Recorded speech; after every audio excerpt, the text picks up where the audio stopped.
you have so much insight into the kind of it's 2025, It is. obviously. It is. Project And 2025 is upon us. we're here. What's your general feeling and prediction about the kind of state of media and journalism and this kind of, I don't know, whatever they're calling it, the realignment politically, but also just what you're seeing with all the subscriber sites, news sites like Glenn Greenwald and Barry, and what's your general feeling about things? I think it's Spectator, I think it's magazines. I've seen yeah. 3 magazines launch. I think the magazines launching now may be under the same ethos that we launched our US product, which is basically thinking a lot of magazines, obviously, and print product over the last 20 years or so have lost money because their budgets were, so high, and obviously the cost of production and printing costs ultimately became not worth it. And also, doing journalism is expensive.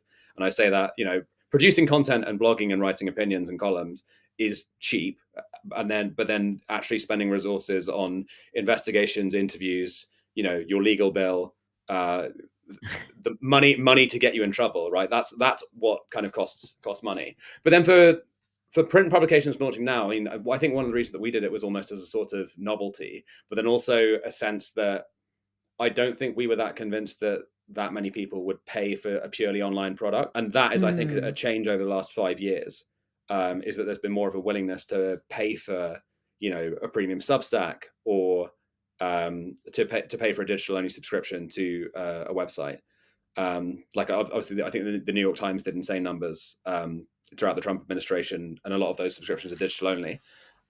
Right. But I think, so I think for us, with producing a print product, it was the fact that, like, we want to physically sell something, and then also kind of invest the time and effort into making the magazine look good, so that when you feel it in your hands, it feels different and better to, all of these other publications which you've watched potentially dwindle in the US over the last few decades. It's a worthy investment, right? I think it's worth spending money on, whether you are a multimillionaire or billionaire owner or investor or kind of benevolent donor. Looking to invest in reporting is one of the biggest things that you can put money into, that is genuinely philanthropic and a societal good. But then equally, it's also good as a consumer and as someone who cares about, the truth and finding things out, and discerning what's fake news and what isn't. I think that one of the ways that you rectify that is by putting your wallet where your mouth is, right, and paying as a subscriber for quality reporting. That's obviously on a both. I'm talking mostly national, but like local news in the UK and the US has been decimated because it's homogenized so much over the last 2 decades, with conglomerates buying up local papers and then basically turning the local news sites into just like a churning content factory where they're cross-posting TV listings and writing about Manchester United Football Club, for example.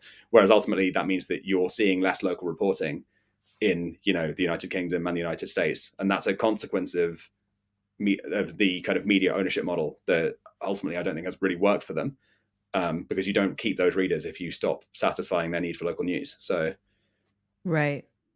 Yeah, it's the like destruction of local news has been so bad for everything. But again, it is like they're doing real journalism. yeah, a lot of And them. I don't yeah.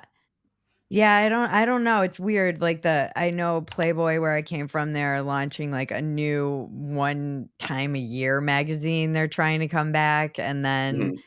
The Blaze it started one and is offering it as kind of an extra for a premium subscription for the Yeah, online.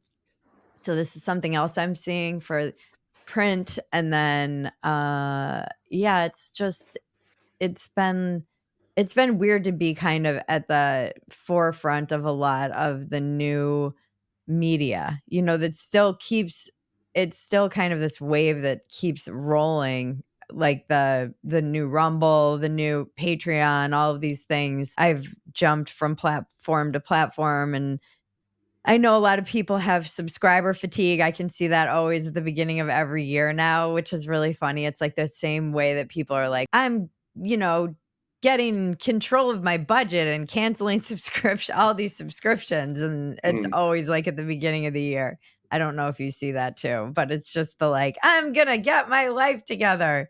Um, I think that that this month we're actually doing okay, so that's good.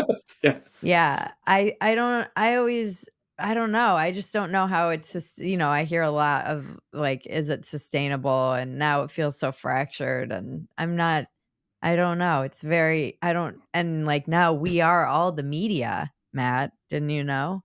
I s Everybody's the media. I think Elon Musk has posted that 3 times this morning since, while this whole thing's been going on.